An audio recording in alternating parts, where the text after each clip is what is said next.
Assalamualaikum warahmatullahi wabarakatuh. Pada kesempatan kali ini, saya akan menyampaikan materi tentang pengembangan SDM melalui self-assessment talent mapping.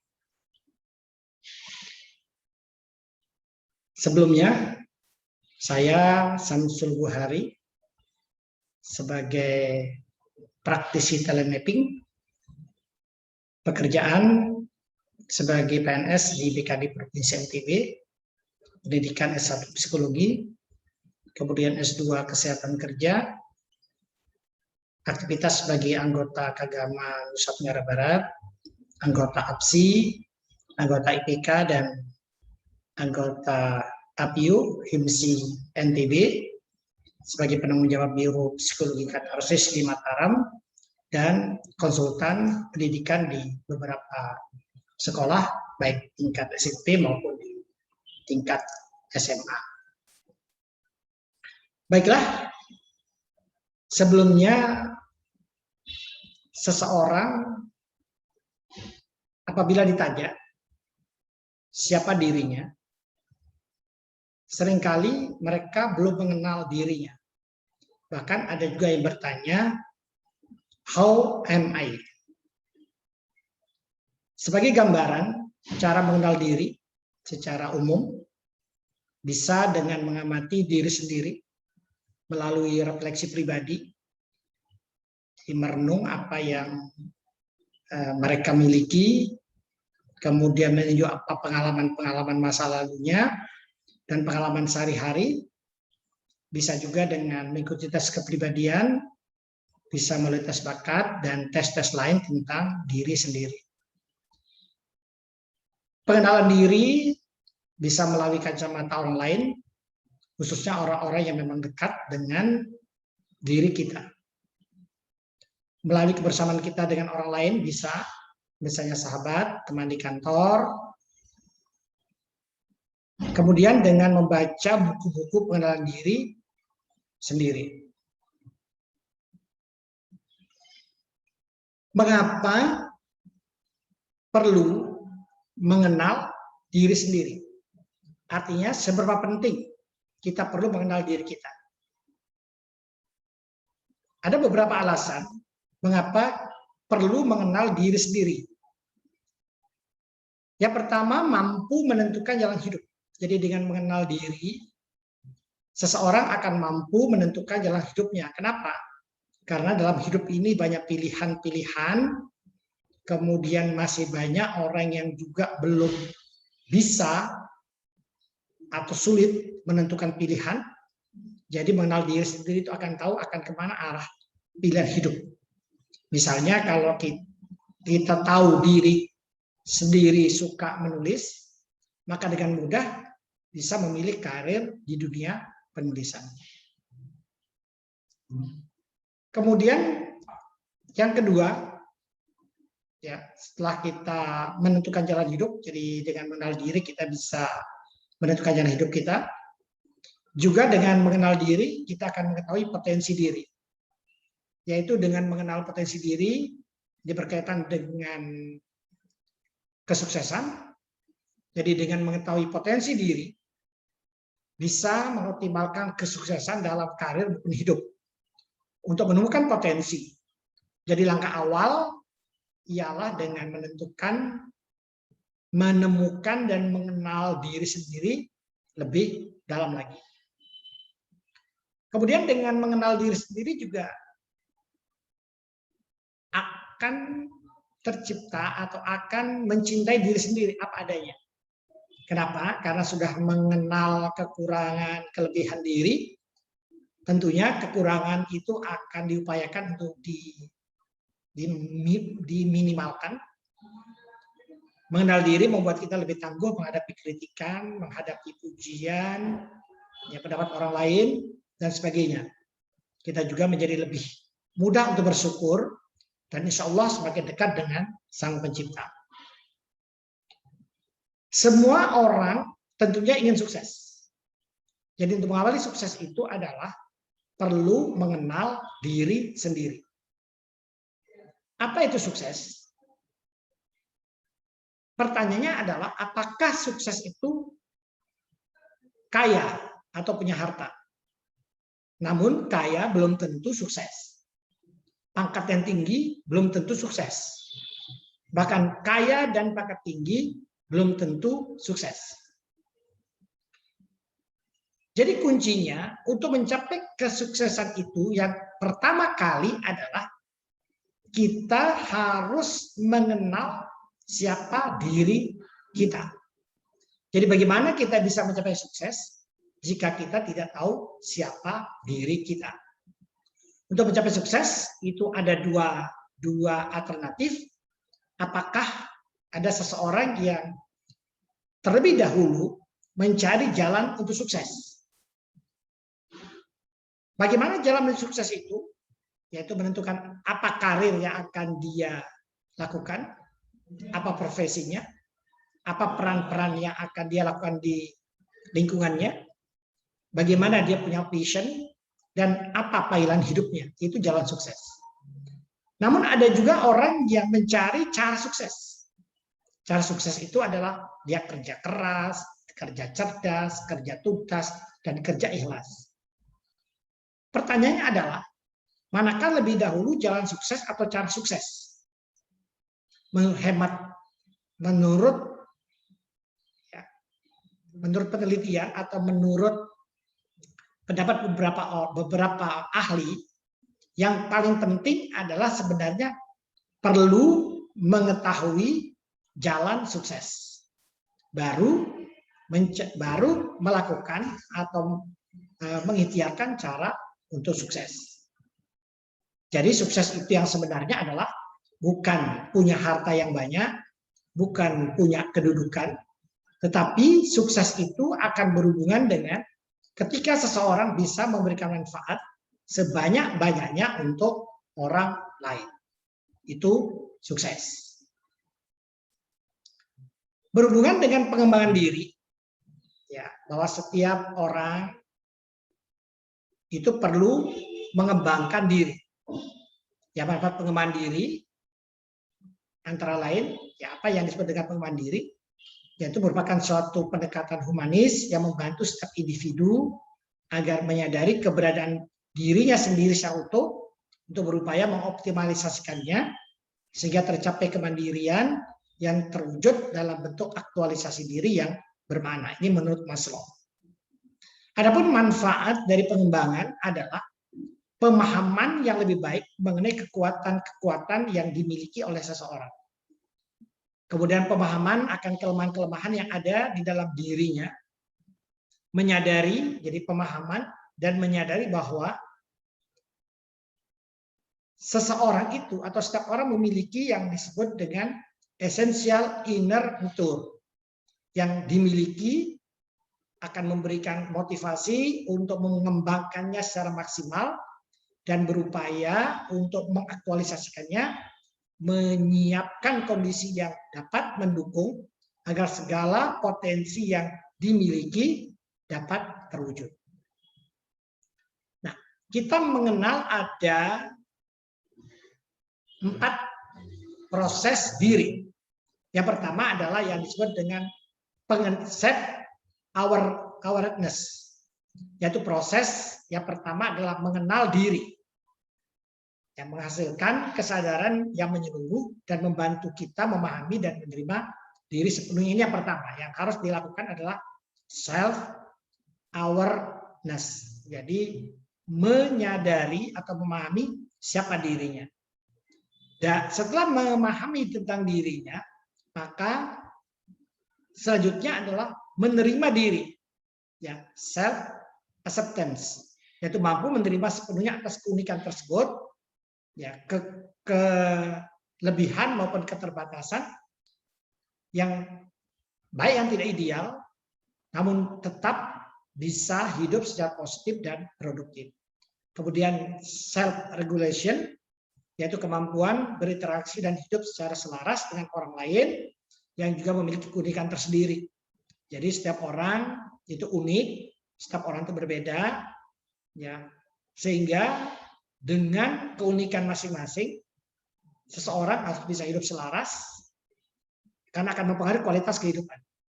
Kemudian yang terakhir adalah self mastery, yaitu proses memahami, menerima dan mengelola serta mengembangkan diri sehingga menjadi pribadi yang otentik, produktif dan paripurna.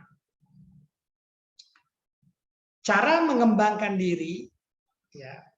Jadi pada saat pertanyaan siapa saya, bagaimana kehidupan saya. Jadi yang terpenting adalah kenali diri. Ya, mengenali diri itu untuk mengoptimalkan potensi yang ada, baik itu kekuatan maupun keterbatasan. Kemudian menentukan tujuan hidup. Jadi untuk apa dia hidup? Jadi tadi berhubungan dengan jalan sukses. Kemudian memiliki motivasi. Ada 3 poin yang dapat dilakukan untuk mengembangkan diri, yaitu mengenali diri, menentukan tujuan hidup, dan memiliki motivasi. Yang terpenting yang akan saya bicarakan adalah bagaimana kita mengenal diri kita. Jadi untuk mengenal diri kita, ini bisa melalui self-assessment, yaitu sebuah tool, jadi yang disebut dengan talent mapping, yaitu mengenali atau menggali sifat produktif atau bakat seseorang, menginterpretasikan kekuatan terkait dengan peran melalui bakat dominan, nanti berupa self-assessment yang di dalamnya ada 170 pernyataan. Jadi semacam tool manajemen diri yang disebut dengan talent mapping. Apa itu talent mapping? Ya, talent mapping adalah sebuah asesmen kepribadian yang dirancang untuk menggambarkan pola berpikir, merasa, dan perilaku yang produktif. Dan dengan itu kita dapat memperkirakan kualitas kinerja dalam berbagai aktivitas dan peran. Fungsi dasar talent mapping adalah ya untuk deskriptif, yaitu menggambarkan kepribadian, pola pikir, pola perasaan, dan pola perilaku yang alami, disebut dengan bakat. Kemudian fungsi yang kedua adalah prediktif, yaitu mengungkap ragam kekuatan yang paling potensial untuk dikembangkan dalam diri manusia, yaitu kekuatan dan peran. Bagaimana bakat dan kekuatan? Ya, bakat dan kekuatan itu akan saling berperan di dalam talent mapping. Terlebih dahulu, kita perlu mengenal apa itu bakat. Jadi bakat adalah merupakan karakteristik alami yang positif yang dapat menghasilkan produktivitas yang ada dalam diri seseorang sejak lahir. Bakat dapat diamati dari cara berpikir, dari merasa, dan berperilaku secara alami dan konsisten, sehingga mudah dikenali dalam berperilaku sehari-hari. Menurut ahlinya, ya, pola pikir, perasaan, tindakan alami muncul berulang-ulang dan dapat digunakan untuk sesuatu yang produktif. Secara khusus, bahwa bakat itu unik. Setiap orang memiliki komposisi sifat dan bakat tertentu. Jadi, seorang yang kembar identik sekalipun tidak akan memiliki bakat yang sama. Kemudian bakat juga merupakan dorongan berperilaku, yaitu menggambarkan kebutuhan psikologis dan dapat diukur tingkat dorongannya. Jadi nanti kalau semakin kuat bakatnya, semakin kuat dorongan itu. Tapi kalau semakin lemah, di urutan paling bawah, itu dorongannya menjadi lemah. Kemudian bakat juga bersifat alami, yaitu sesuatu yang otentik dan sudah ada sejak lahir. Bakat juga merupakan potensi diri yang menunjukkan potensi diri dan sumber produktivitas hidup. Ekspresinya berkembang seiring pengalaman dan pendewasaan diri. Kemudian ciri-ciri bakat yaitu nagih. Nagih itu artinya terus, ya, terus menyenangi aktivitas yang didukung oleh bakat tersebut. Mudah dan cepat belajar. Jadi orang yang memiliki bakat yang dominan itu akan lebih mudah mempelajari apa yang sedang dipelajari, tentunya sesuai dengan bakatnya. Sedangkan jika lemah, itu akan lambat atau tidak cepat untuk mempelajari sesuatu. akan muncul kepuasan. Karena apa? Karena yang muncul adalah 4E. Nanti kita akan mengenal 4E. Jadi kalau orang yang memiliki bakat, ya, kemudian bakat itu sesuai dengan aktivitasnya, sesuai dengan produktivitasnya, maka akan memunculkan kepuasan yang tadi saya katakan 4E, yaitu dia akan merasakan enjoy, easy, excellent, dan earn. Kemudian mudah mengalir, dan kadang-kadang lupa waktu, cara bakat itu. Langsung bagus dari segi awal. Jadi dari segi awal terlihat bahwa apa yang dilakukan atau aktivitas yang dilakukan yang berhubungan dengan bakatnya, itu dari segi awal sudah kelihatan bagus. Jadi setiap manusia tanpa kecuali itu diberi keistimewaan yang unik, merupakan fondasi dari bangunan kesuksesannya masing-masing. Keistimewaan unik masing-masing orang merupakan sumber dari potensi kekuatan. Nah, kekuatan itu sendiri adalah aktivitas produktif yang dapat dilakukan dengan mudah, menyenangkan, kualitas tinggi, memberikan manfaat, atau 4E tadi. Jadi easy itu adalah dia mudah untuk melakukannya, dia enjoy, artinya merasa senang, melakukannya tidak terpaksa, tidak tertekan. Excellent, itu akan menghasilkan aktivitas atau akan menghasilkan produktivitas yang paripurna, excellent, dan earn, ada hasil. Jadi kualitas unggul dan konsisten, jika ditekuni semakin lama, akan semakin kuat. Kemudian bagaimana kita memahami kekuatan yang ada pada diri setiap orang dengan bakatnya itu. Jadi yang pertama, tidak sekedar bisa. Jadi kalau kita bicara kekuatan itu bukan sekedar dia bisa, tidak sekedar dia ahli, ya. Kemudian yang kedua, kekuatan merupakan keahlian yang bisa kita lakukan dengan hasil benar-benar bagus, berulang-ulang, penuh rasa kepuasan dan kebahagiaan. Yang ketiga, bahwa kekuatan bersifat spesifik pada aktivitas tertentu, artinya Anda mungkin tidak mempunyai kekuatan pada semua aktivitas di dunia kerja Anda.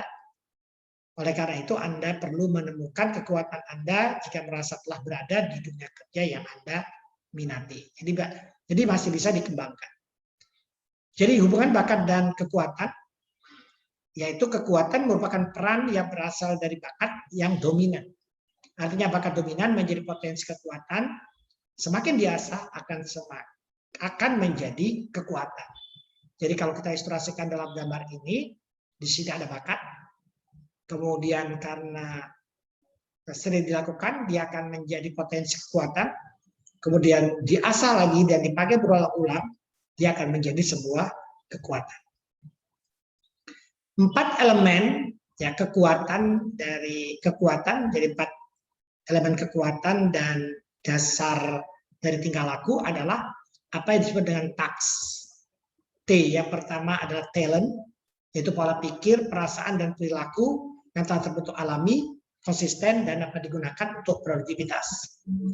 A, attitude, yaitu ekspresi atau respon suka atau tidak suka terhadap sesuatu, bisa orang, bisa benda, bisa tempat, bisa aktivitas.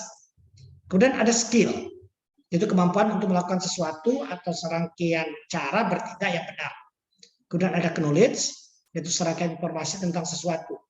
Deskripsi, data, teori, konsep, prosedur, dan prinsip terkait tertentu sesuatu. Jadi di dalam melakukan aktivitas itu yang akan menjadi bagus atau excellent apabila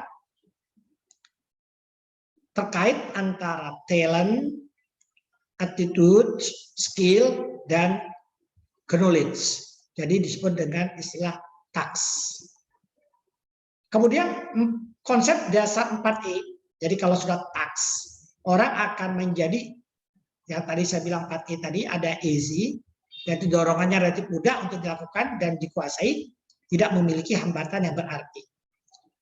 Karena easy, dia akan menjadi enjoy. Karena ada kepuasan dan emosi positif yang muncul saat melakukannya. Dari situ akan melahirkan excellent, yaitu hasilnya akan terlihat unggul dan berkualitas, dan ada earn, bisa menghasilkan output yang jelas, baik dalam konteks profit maupun benefit. Nah, potensi dan keterbatasan yang jelas hasil dari asesmen itu berupa potensi dan keterbatasan. Sering diartikan sebagai kekuatan dan kelemahan. Namun, keterbatasan ini bisa disiasati, kemudian potensi untuk fokus kepada kekuatan yang diberikan potensi tadi dan mensiasati keterbatasan. Seperti contoh, ya, fokus pada kekuatan, siasati kelemahan.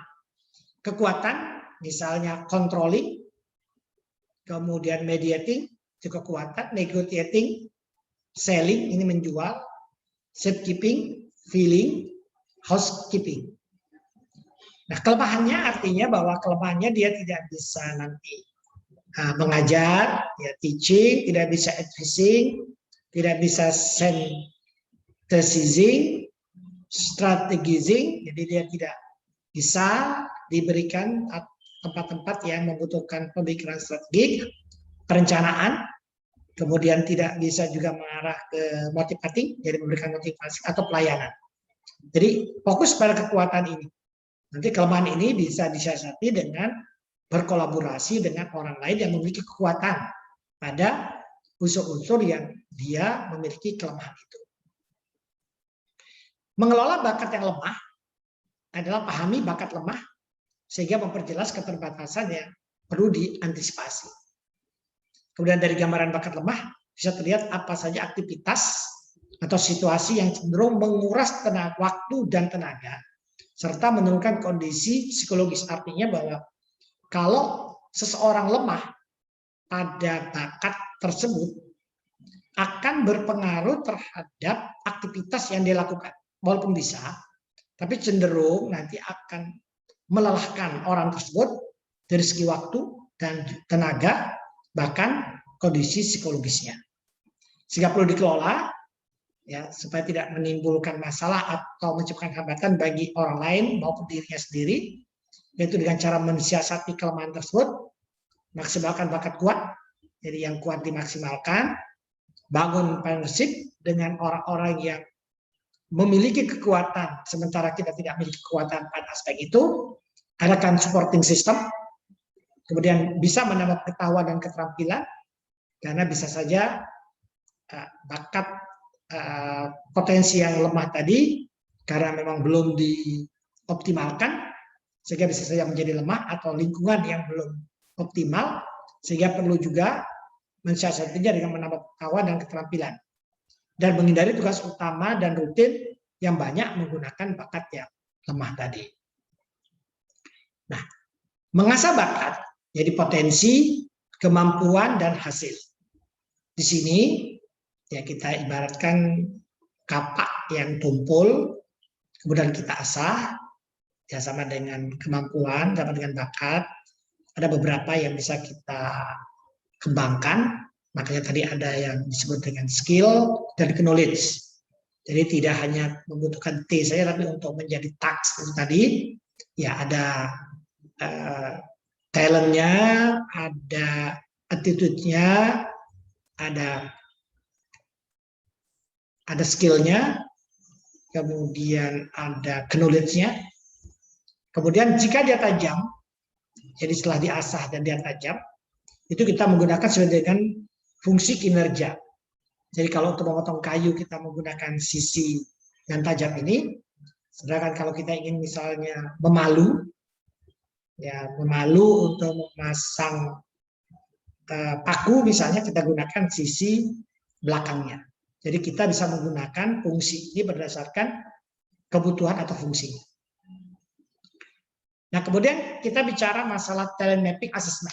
Artinya setelah seseorang mendapatkan talent mapping assessment atau setelah mengisi pernyataan yang 170 tadi, maka yang pertama kali ya dia akan mengetahui bahwa di dalam bakat, di dalam assessment talent mapping itu ada 34 bakat yang akan dipetakan, yaitu di sini ada 4 bagian atau area, yaitu ada area thinking, ada area stripping, ada area influencing, dan ada relating.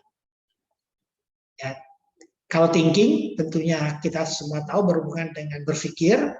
Kemudian berpikir ini ada otak kiri dan otak kanan, ada bagian analytical, ada bagian konteks, ada futuristik, ada edition, ada input, ada intellection, ada learner, ada strategi. Jadi analitik itu adalah orang yang selalu menganalisa, konteks itu berhubungan dengan masa lalu atau sejarah-sejarah, futuristik masa depan, edition itu orang yang punya ide, input adalah bagaimana dia mengumpulkan atau mencari informasi, intellection itu senang berpikir, learner itu senang belajar, dan strategi itu memiliki strategi atau alternatif. Kemudian ada achiever, pekerja keras, ada yang disebut dengan arrangers, kemudian ada belief, ini berhubungan dengan membantu orang, konsistensi, ini orangnya konsis, deliberatif, memperbaiki, disiplin. Ya, ada fokus, ada responsibility, ada restoratif.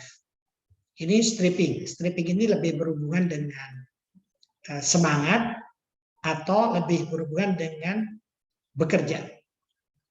Kemudian influencing. Influencing ini lebih berhubungan dengan orang yang bertemu dengan orang lain untuk mempengaruhi. Jadi di sini influencing itu cenderung mempengaruhi. Bakat-bakat yang cenderung mempengaruhi. Di sini ada aktivator, ada common, ada communication, ada competition, ada maximizer, ada self-assurance, ada significant, dan ada woo. Kemudian ada bakat, ada area relating, di mana orang bertemu orang lain untuk bekerja sama. Di sini ada adaptability, ada connectedness, ada developer, ada empathy, ada bakat harmoni, ada includer, ada individualism, ada positivity, dan ada relator. Kemudian dari hasil talent mapping nanti akan ada urutan bakat. Jadi urutan bakat yang terkuat atau yang dominan, kemudian yang dominan, kemudian yang sedang, yang lemah, dan sangat lemah. Jadi nanti ada 34 urutan bakatnya, yang mana kalau kita lihat dari urutan bakat yang ada di sini, 1 sampai 7 itu adalah merupakan bakat yang dominan, ya. Kemudian 8 sampai 14 itu adalah bakat yang dominan. Kalau yang tadi 1 sampai 7 itu yang sangat dominan. 8 sampai 14 itu yang dominan atau yang kuat. Kemudian 15 sampai dengan 20 ini yang sedang. 21 sampai 27 ini adalah yang lemah. Kemudian nanti yang 28 sampai 34 bakat yang sangat lemah atau terbatas. Kemudian dari hasil tadi, urutan tadi, untuk memudahkan orang membaca atau melihatnya, dan sebaran dari bakat itu berada di daerah mana, ini nanti akan dibuat dalam bentuk peta, yang mana peta ini tadi ada 4 area, yaitu area thinking, area stripping, area influencing, dan area relating, yang mana masing-masing diberikan warna berdasarkan urutan tadi. Ya. Nah, kemudian dari urutan ini, warna merah tadi atau potensi kekuatan yang dominan, kuning ya potensi kekuatan yang bersifat sedang, kemudian ini yang putih ini biasa saja, kemudian yang abu-abu ini lemah, ya, kemudian yang hitam ini adalah sangat lemah. Nah, yang terpenting adalah mensiasati yang warna hitam. Kemudian dari area talent mapping itu ada area individual dan ada area interpersonal. Kalau area individual itu ada 2, thinking dan stripping, di mana thinking itu adalah orang yang senang berpikir. Kalau stripping tadi semangat dalam diri. Kemudian kalau interpersonal itu ada influencing, itu hubungan dengan senang bertemu orang untuk mempengaruhi, dan ada relating, senang bertemu orang untuk bekerja sama.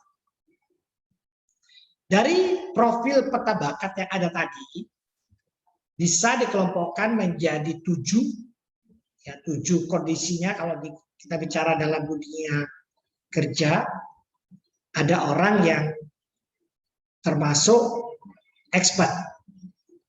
Ya, ini kombinasi thinking dan stripping.